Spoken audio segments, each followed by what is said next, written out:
मी एक असा व्यक्ती आहे जो जे डोळ्याने पाहीन त्यावर विश्वास ठेवतो. कोणी काहीही सांगेल आणि मी ते ऐकून घेईन हे माझा स्वभाव नाही. मी तेच करतो जे मला करायचे आहे. हे भूतांचे किस्से वगैरे मला तर याचा फार राग येतो. कोण काढले हे? जो व्यक्ती वाचन करतो, नवीन तंत्रज्ञान यांच्या जुळलेला व्यक्ती, तो कशाला या सर्व गोष्टीमध्ये आपला रस दाखवेल? पण असो, मी सुधीर, मी एक शिक्षक आहे. 8वी 9वी या वर्गातील मुलांना मी इतिहास शिकवतो. एक दिवस असाच मी वर्गात येऊन बसलो.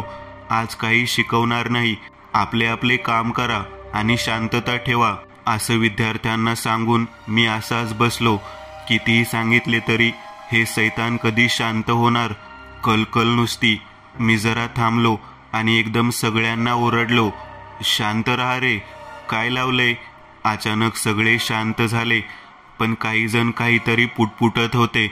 मी त्यांना पकडले आणि समोर बोलावून घेतले आणि त्यांना विचारले. मग त्यातले 2 जण पुढे आले, पवन आणि अजय असे त्यांचे नावे. मी त्यांना विचारले, एवढं काय झाले? एवढा गंभीरपणे विचार करत होतात दोघे. नालायकांनो, कधी आपल्या गणिताबद्दल कधी एवढा गंभीर होत नाही दोघे. तेवढ्यात ते 2 म्हणाले, नाही सर, तसं नाही काही. मी म्हणालो, खरं सांगता की घेऊ छडी? मग लागले पोपटासारखे बोलायला. त्या 2 एक जण म्हणाला, काही नाही सर, अजय लागीरबद्दल सांगत होता. लागीर हे काय असतं? काय रे आजा, काय असतं ते? तो म्हणाला, सर ते लय अवघड आहे. आपल्या गावात एक ठीक आहे, पण चक्क मुंबईमध्ये असं काय होईल हे जरा. मी म्हणालो, अरे नेमकं झालं काय, सांगशील मला? आणि हो, तू मध्ये मध्ये मुंबईला गेला होतास. तो म्हणाला, त्याचं तर सांगतोय सर. मी म्हणालो, ठीक आहे सांग, आज जरा ऐकतो तुझं. आणि तो सांगू लागला, जवळजवळ 15 दिवसापूर्वीची गोष्ट आहे. माझ्या आईच्या मामाच्या मुलाचं लग्न होतं. ही गोष्ट त्यांनी आम्हाला 1 महिना आधीच सांगितली होती. मामानी माझ्या आईला, माझ्या मुलाचं लग्न आहे आणि तुला यायचं आहे नक्की, नंतर बोलू नको. तिकीट नाही मिळालं, कामावरून सुट्टी नाही मिळाली वगैरे, तुला येणं भाग आहे लग्नाला. मग माझ्या आईनेही होकार दिला. हो, मी येते नक्की.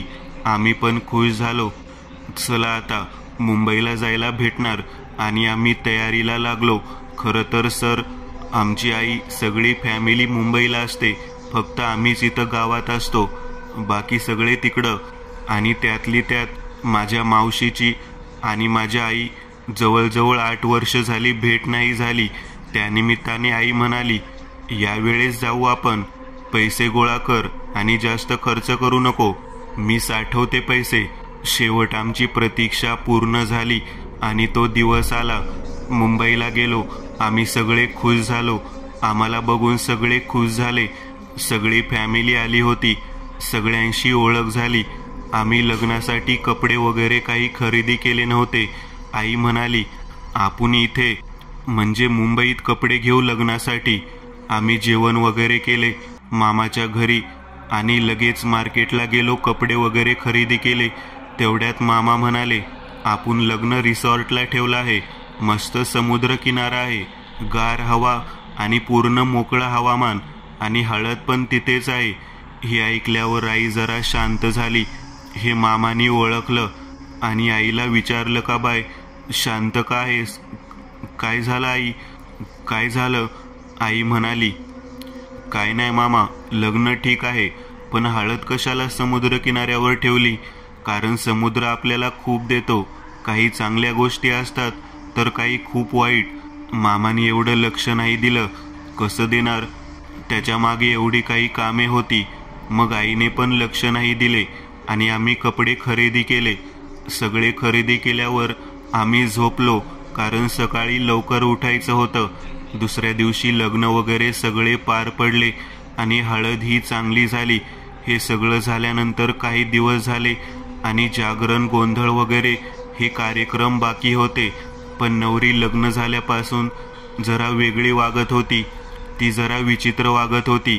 काय झाले होते काय माहितीला, तिचे वागणे पूर्ण बदलून गेले होते. म्हणजे नवरा म्हणजे माझा दादा पण चक्क झाला होता. पण हे सगळं त्याने कोणाला सांगितले नव्हते. त्याला वाटलं लग्न हे सगळं यामुळे ती वैतागून गेली असेल असे त्याला वाटले. त्यामुळे त्याने तिला झोप घेण्यास सांगितले. ती म्हणाली, नाही नको, मला झोप येत नाही आहे. आपण सगळे कार्यक्रम करून झाल्यावर बघू काय करायचं ते. दादा म्हणाला, ठीक आहे, तुला जसे वाटेल तसे कर. मी गोंधळी वगैरे आले, सगळी तयारी झाली आणि गोंधळ सुरू झाला. पण हे सगळं सुरू होण्यापूर्वी नियती जणू आडवं घालत होती. म्हणजे झाले असे की माझा भाऊ तिथे काही इलेक्ट्रिकल काम करत होता. सगळी कार्यक्रमाची तयारी झाली होती. तेवढ्यात माझ्या भावाला एक शॉक लागला. तो उडून बाजूला फेकला गेला आणि सगळेजण गोळा झाले. काय झाले हे सगळे विचारू लागले. काय झाले, काय झाले? हा आवाज कुठून आला तर कळले की माझ्या भावाला शॉक लागला आहे. माझा भाऊ सगळ्यांना म्हणाला, मी ठीक आहे, काळजी करू नका, मला काहीही झाले नाही. गोंधळ करणारे गोंधळी लोक म्हणाले, ठीक आहे, आता आपण गोंधळ सुरू करू. नवरा आणि नवरीला बोलावून घ्या. नवरा आणि नवरी त्या मंडपात येताच तो गोंधळी नवऱ्याशी म्हणाला, थांब, जिथे आहेस तिथे थांब, पुढे येऊ नको, मंडपात येऊ नको, नाहीतर खूप वाईट होईल. सगळ्यांना प्रश्न पडला, गोंधळी बुवा असं का बोलतय? कारण त्याने ओळखले होते की काहीतरी आहे. त्याला चाहूल लागली होती. त्याने ओळख करून घेतली होती की ती आली आहे. गोंधळी मंडपाच्या बाहेर आला आणि नवऱ्यास बाजूला घेऊन गेला. त्याने मागील 4-5 दिवसात जे काही झाले ते विचारू लागला. तसं तोही सांगू लागला. गेले काही दिवस ती वेगळी वागत आहे. बोलताना तिचा आवाज अचानक भरडा आणि भयानक येतो. अचानक रात्री उठते आणि मला समुद्राकडे घेऊन चल असे म्हणते. तिचे जेवण खूप बदलून गेले आहे. असे जेवण करते जणू एखादा हैवान जेवायला बसला आहे. 2 दिवस झालेही मी बघतोय. तिचं लक्षण मला बरोबर वाटत नाही. गोंधळी म्हणाला, ठीक आहे, मला सांग, हळदीच्या अंगाने कुठे बाहेर गेला होता का? तो हो म्हणाला. आम्ही गेलो होतो समुद्र किनाऱ्यावर फिरायला दोघे. तोच गोंधळी चिडला आणि त्याला म्हणाला, अरे मूर्खा, तू किती मोठी चूक केली आहेस हे तुला एखाद्याचा जीव गेल्यावर कळेल, समजलं का? आता एक काम कर, सगळ्यांना घरी पाठव, पाहुणे आले आहेत इथे, मग बघू आपण काय करायचं आहे ते. चल मग, लाग कामाला. त्याने सगळ्या लोकांना सांगितलं की असं आहे, कृपया करून तुम्ही घरी जा. माझी आई म्हणाली मामाला, बघ, मी म्हटलं होतं समुद्राच्या जवळ नको म्हणून. सगळे निघून गेले. नवरी तिथेच उभी होती. तिला काही कळत नव्हते काय सुरू आहे. नेमकं काय झाले आहे हे जाणून घेण्यासाठी तिने दादाला इशारा केला की नेमकं काय सुरू आहे. लोक असे का माझ्याकडे बघत आहेत? दादा म्हणाला, काही नाही, नको काळजी करू. गोंधळी आला आणि म्हणाला, गेले सगळे, आता तिला या रिंगणात आणून उभा कर. दादा तिला चल बोलला आणि मग काय, जे नको होते तेच झाले. तिने दादाला म्हणाली, तू चल माझ्यासोबत, नको राहू इथे. एकदम भरडा आणि भयानक आवाज, चल आपण समुद्रात जाऊ. ती अचानक बदलून गेली होती. तिचे हात पूर्ण पांढरे पडले होते आणि तिचे पाय मागे झाले होते, म्हणजे पंजे मागे आणि टाच पुढे. डोळे पूर्ण पांढरे झाले होते. तिचे ते भयानक रूप पाहून सगळे भीतीने घामाघूम झाले होते. कसे करावे, काय करावे कोणाला समजत नव्हते. गोंधळी म्हणाला, बापरे, ही समुद्री हाडळ आहे. ही आली तर कोणाचा तरी जीव घेऊन जाते म्हणजे जाते. तरी मी प्रयत्न करतो, तिच्याशी संवाद साधतो. तो पुढे आला आणि तिला म्हणाला, तू का आली आहेस आणि या पोरीला का धरले आहेस? सोड हिला, तू सांग काय झालं आहे नेमकं. ती म्हणाली, आवाज एकदम भयानक, मी आली आहे तर हिला घेऊन जाणार आणि माझा सूड घेणार. गोंधळी म्हणाला, सूड? कसला सूड?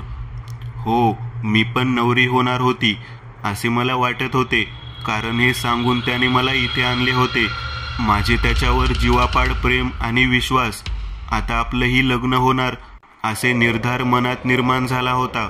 मी एकदम आनंदी होते. पण मला काय माहीत हा माझा घात करणार आहे. त्याने मला जहाजीत घेऊन गेला. अर्ध्या समुद्रात गेल्यावर कळले की इथे त्याने त्याचे काही मित्रही बोलावून घेतले आहेत. मी म्हणाले, आपण दोघे येणार होतो ना? तो म्हणाला, नाही, हेही येणार होते तुझा आस्वाद घ्यायला. मी म्हणाले, तू हे काय बोलत आहेस? तुला समजत आहे का? मी तुझी होणारी बायको आहे. असं काय बोलतोयस तू? अगं मूर्ख मुली, तुझी सरळ सरळ फसवणूक होते आहे. हे कळत नाही का तुला? तुझ्या संपत्तीसाठी मी हे सगळं केलं आणि तू सहकुशीने मला या विल पेपरवर सही दिली आहेस. आता मला तुझी काहीच गरज नाही आणि त्या सगळ्यांनी माझी आबरू लुटून मला समुद्रात ढकलून दिले. तेव्हापासून मी अशीच भटकत आहे. खूप लोकांना पाण्यात घेऊन गेले, आता हिला पण घेऊन जाणार. गोंधळी म्हणाला, असं काही करणार नाहीस तू, आणि आता जर या रिंगणातून बाहेर आलीस तर लगेच भस्म होशील. ती म्हणाली, मला काही होणार नाही, कारण मला खूप मजबूत शरीर मिळालं आहे. मी आता या शरीरास नाही सोडणार. आणि किंचाळी देत मोठ्या मोठ्याने हसू लागली. गोंधळीने गंगाजल हातात घेतले आणि देवाचे नाव घेऊन तिच्यावर फेकले. आता तिला इजा होऊ लागली. ती किंचाळी मारू लागली, सोड सोड मला. पण देवाची शक्ती मोठी. ती शेवट शांत झाली आणि म्हणाली, ठीक आहे, मी जाते मी. आणि पुढच्याच क्षणी सगळं शांत झालं.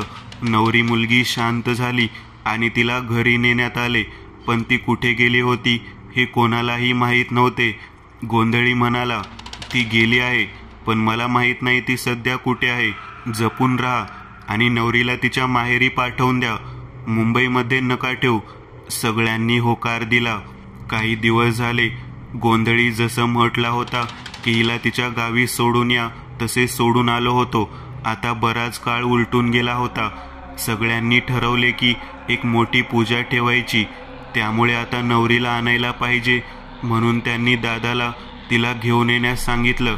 तो गावी आला, तिला पाहिलं आणि म्हणाला, ठीक आहेस ना? ती म्हणाली, ठीक आहे, तू कसा आहेस? तो म्हणाला, बरं आहे, चल आता, ती वेळ आली आहे, मी तुला घ्यायला आलो आहे. तिने होकार देत म्हणाली, चल. आणि ते दोघे बसमध्ये बसले आणि जसं थोडा वेळ निघून गेला तसा तोच आवाज दादाच्या कानावर पडला. ती म्हणत होती, कसा आहेस? विसरला का मला? अरे रे, मी म्हटलं होतं ना नाही जाणार. खरं तर ती कुठेच गेली नव्हती. ती फक्त शांत होती आणि वाट बघत होती. ती म्हणाली, मी कुठे नाही जाणार. मेरा बदला अभी बाकी है. अजय ते सर्व सांगत होता. मला पण काय करणार. तेवढ्यात माझा तास संपला. कितीही केलं तरी शाळकरी शिक्षक म्हटल्यावर वेळ कमी मिळतो. माझा वेळ संपला होता आणि आता वेळ होती ती गणिताच्या तासाची. त्यामुळे मी अजयला म्हणालो, जरा रुचकर आहे रे तुझी कहाणी. नंतरचे उद्या सांग मला शाळेत, हां. त्याने होकार दिला आणि मी घरी आलो. पण त्याने जे काही सांगितलं होतं ते माझ्या जणू डोक्यात बसलं. म्हणजे माझी अशी अवस्था झाली होती की मी सांगू शकत नाही, कारण खरी कहाणी अजून बाकी होती. मी जेवण वगैरे केले आणि लागलीच अजयच्या घरी गेलो. अजय मला बघून थोडा अचंबित झाला आणि मला म्हणाला, सर तुम्ही या ना सर, बसा ना, जेवण झाले आहे, लगेच आपण बसू जेवायला. मी म्हणालो, नाही रे बाळा, मी जेवण करून आलो आहे, तू जेवण कर, मी थांबतो, कारण मला वेगळी भूक आहे. तो समजून गेला की सर कशाबद्दल बोलत आहेत. तेवढ्यात अजयची आई आली. मला बघून ती म्हणाली, अरे सर, तुम्ही कसं काय आज गरिबांच्या घरात? अजयनी काही शाळेत केलं का? अजय जरा रागावून, काय रे, काय केलं शाळेत? मी म्हणालो, अहो काही नाही, त्याने काही केले नाही आणि तो हुशार आहे. मी वेगळ्या कारणाने आलो आहे. अजयने त्याच्या आईला सर्व प्रकार सांगितला. अजय म्हणाला, पुढे सांगायला गेलो तेवढ्यात तास संपला. त्यामुळे सर आले आहेत, त्यांना जाणून घ्यायचे आहे पुढे नेमकं काय झालं. त्याची आई जरा शांत झाली.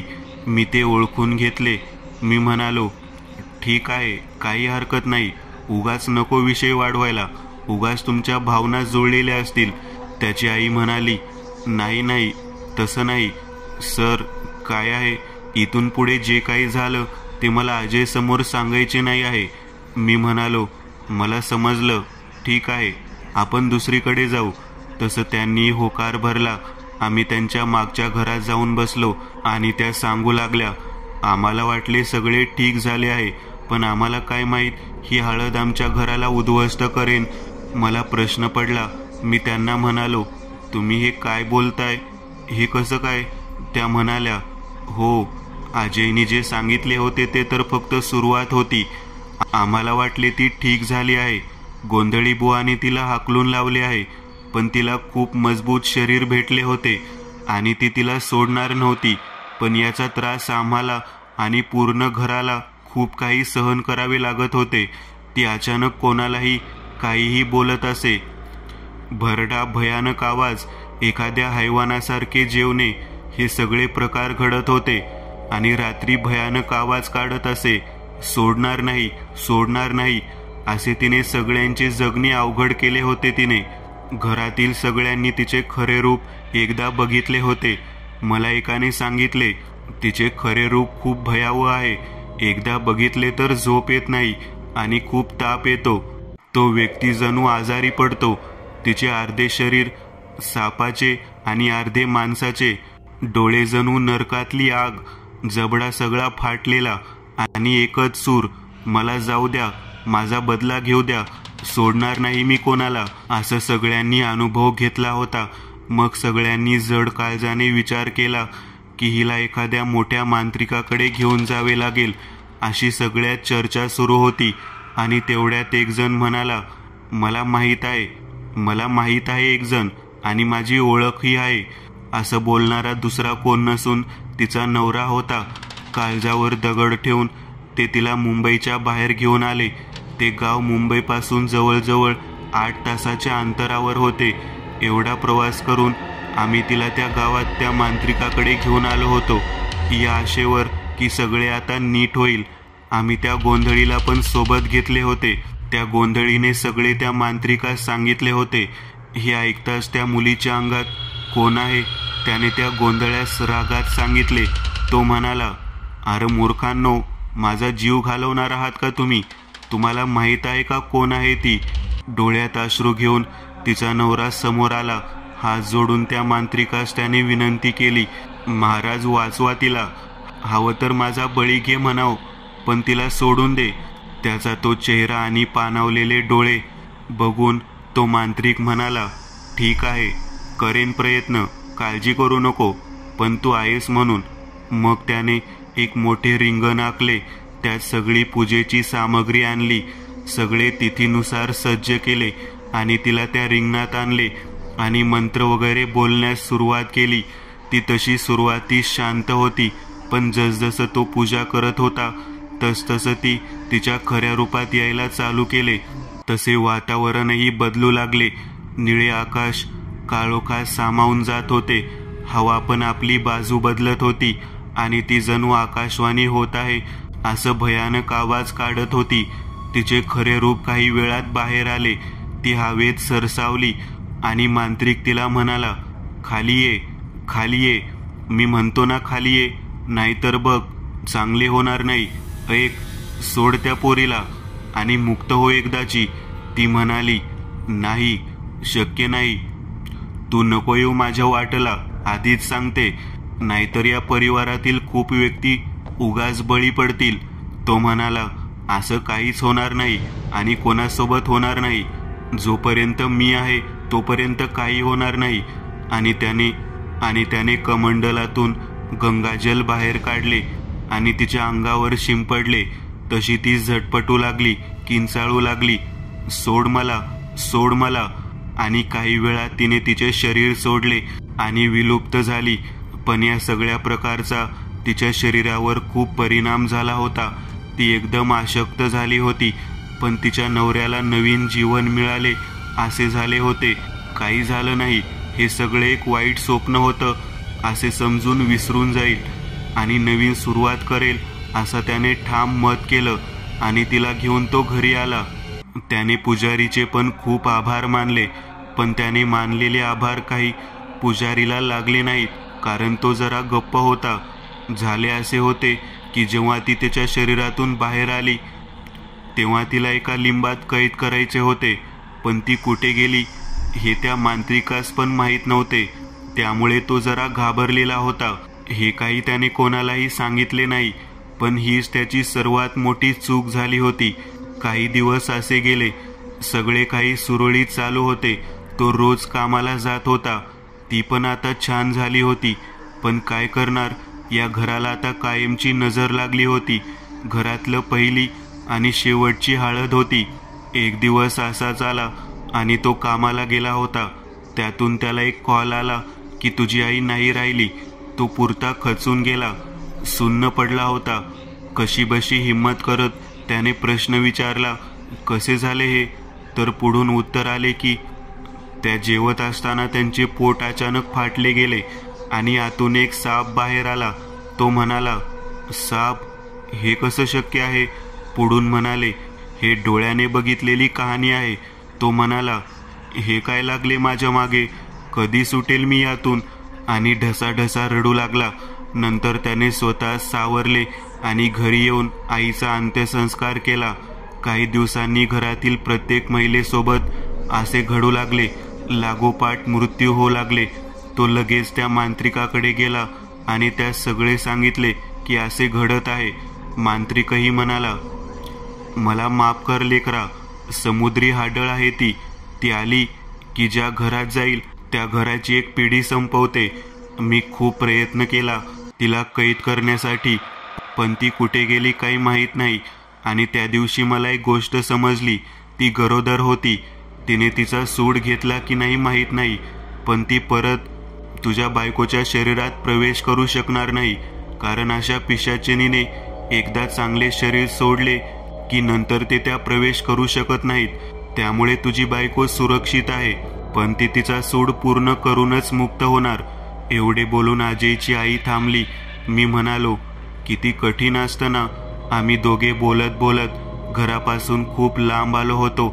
कळले नाही काही. तेवढ्यात अजयच्या आईचं उत्तर आले, हो. आणि त्या अचानक शांत झाल्या. मी विचारलं, मग ती आता पण आहे? आणि अचानक त्याच्या आईने एकदम भरड्या आणि भयावह आवाजात उत्तर दिले, हो मी आहे, पण आता तू नसणार.